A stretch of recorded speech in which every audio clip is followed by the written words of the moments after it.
야, 내가 무서운 이야기 해줄까? 대학생 시절에 나는 심령술사를 동경해 영적인 것에 조금이라도 관여하려고 매일 분투했다. 심령장소를 돌아다니고 강령술을 시도하고 영혼과 관련된 것이라면 뭐든지 시도했다. 기본적으로 주위 사람들은 나를 피했지만 단 한 사람, 나를 피하지 않고 이야기를 들어주고 때때로 영감을 얻기 위한 방법을 가르쳐주거나 심령장소에 함께 해주는 친절한 친구 A가 있었다. A에게는 선천적으로 영 능력이 있는 듯 가끔 들려주는 체험담에 눈을 반짝이곤 했다. 낙숫물이 대도를 뚫는다는 말처럼 나에게도 염원하던 영현상이 찾아왔다. 그렇다고 해서 귀신이 보이거나 한 것은 아니다. 한 심령장소를 걷고 있을 때 갑자기 누군가에게 발목을 잡혀 넘어졌다. 놀라면서도 A와 함께 온 것도 있어서 나는 매우 흥분했다. 아까 내 발목을 잡았어. 바로 A를 불러서 그 부근을 봐달라고 했다. 아, 장난을 좋아하는 아이의 혼령이네. 너랑 놀고 싶어서 장난친 거야? 흐뭇해하던 나는 A가 권하는 대로 과자와 주스를 바치고 그 자리에서 바친 과자와 주스를 먹고 마셨다. 이제 이 아이도 성불할 수 있어. A는 기쁜 듯이 웃고 있었다. 다음날 나는 몸이 안 좋았다. 심령장소는 비위생적이고 몸이 안 좋은 일은 드물지 않지만 다만 이번에는 그 어느 때보다 힘들어서 일어서면 현기증이 났다. 점심때가 지나도록 밥도 못 먹고 알아누워있던 나를 A가 찾아왔다. 괜찮아? 일단 뭐 좀 먹는 게 좋을 테니까 식사 준비할게. A는 뚝딱 부엌에서 요리하고 계란죽을 만들어 주었다. 딱 좋은 짠맛으로.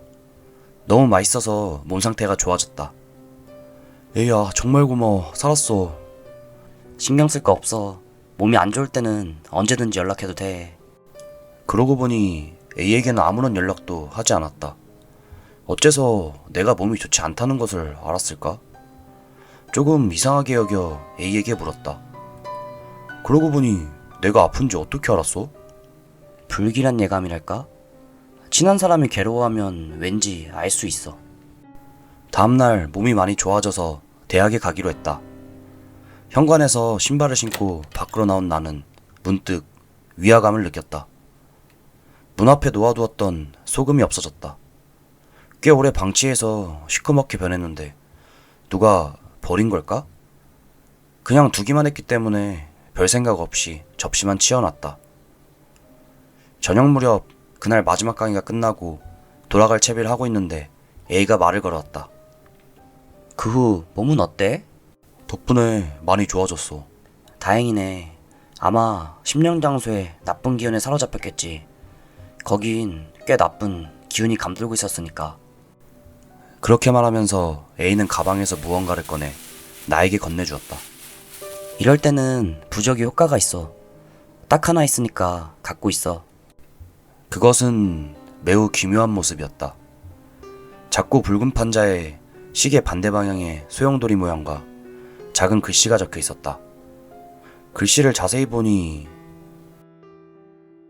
라고 적혀 있는 것 같다. 뭐라고 쓰여 있어? 한자뿐이어서 나는 무슨 뜻인지 알 수 없었다. 나쁜 것을 없애주세요 라고 적혀 있어.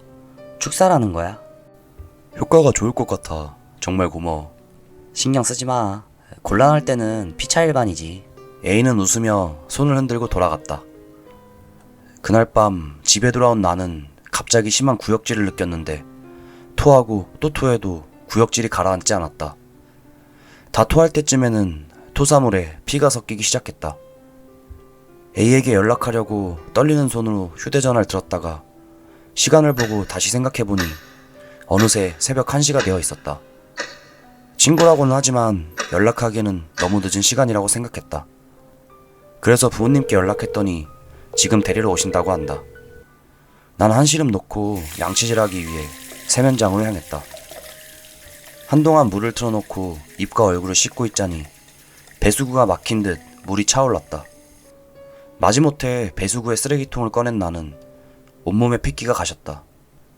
길고 검은 머리카락이 빽빽하게 들어차 있었고 다시 구역질이 치밀어 올라 화장실로 달려갔다. 아까 본 것이 믿기지 않아서 화장실에서 흐느끼며 몇 번이나 생각했다.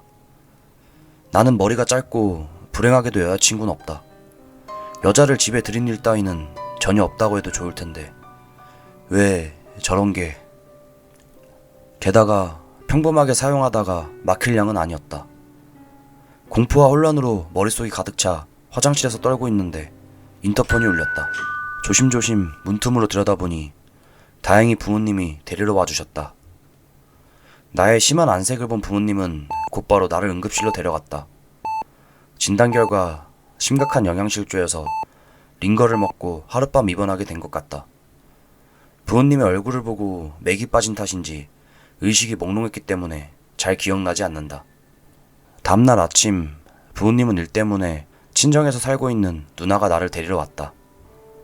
사실 누나는 심령술사 같은 일을 하고 있어서 내가 비정상적으로 심령술사를 동경했던 이유도 누나에게 있었다.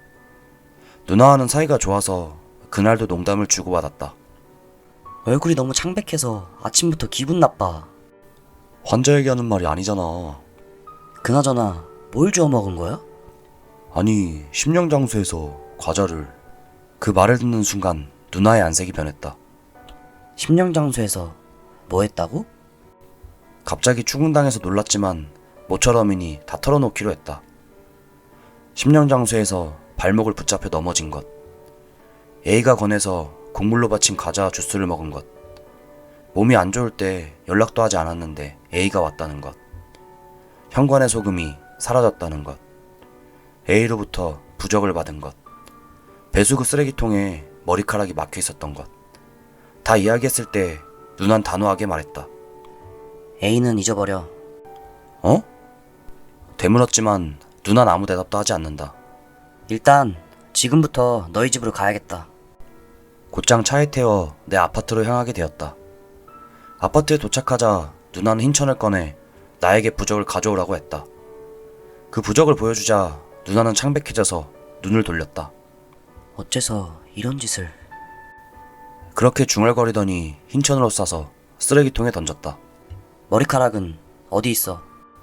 내가 세면장으로 안내하자 누난 흰 장갑을 끼고 머리카락을 잡아 장갑째 쓰레기통으로 던졌다. A한테서 다른 거 받은 거 없어? A에 관한 건 다 내놔. 뭐가 뭔지 모르겠지만 진지한 표정일 때의 누나에게는 거역하면 안 된다는 걸 알고 있는 나는 시키는 대로 A에 관한 모든 것을 건넸다. 누나는 모두 쓰레기통에 집어 던졌다. 그럼 친정에 가자. 쓰레기통을 안고 누나는 말했다. 친정에 가는 길에 나는 여러 가지를 물어봤다. 결국 A는 어떻게 된 거야? 너 정말 누나구나. 영에 관해서 여러 가지 조사하고 있었던 거 아니었어? 아무 소리도 하지 않고 나는 얌전히 누나의 말을 듣기로 했다. 우선 심령장소에서 과자와 주스를 먹고 마시는 것 말도 안 되지. 귀신이 득실거리는 곳에서 먹고 마시는 게 좋다고 생각해? A가 어린아이는 그걸로 성불할 수 있다고. 근본부터 틀렸어. 어린아이의 영혼은 발목을 잡고 어른을 넘어뜨릴 수 없고 같이 음식을 먹고 성불하지도 않아. 그럼 내가 상대한 건 아마 어른 귀신이겠지. 저 머리카락을 보니 여자겠지만. 왜 A는 거짓말을 했을까? 그리고 나는 여자의 혼령에 홀린 것일까? 하는 생각에 가슴이 철렁 내려앉았다.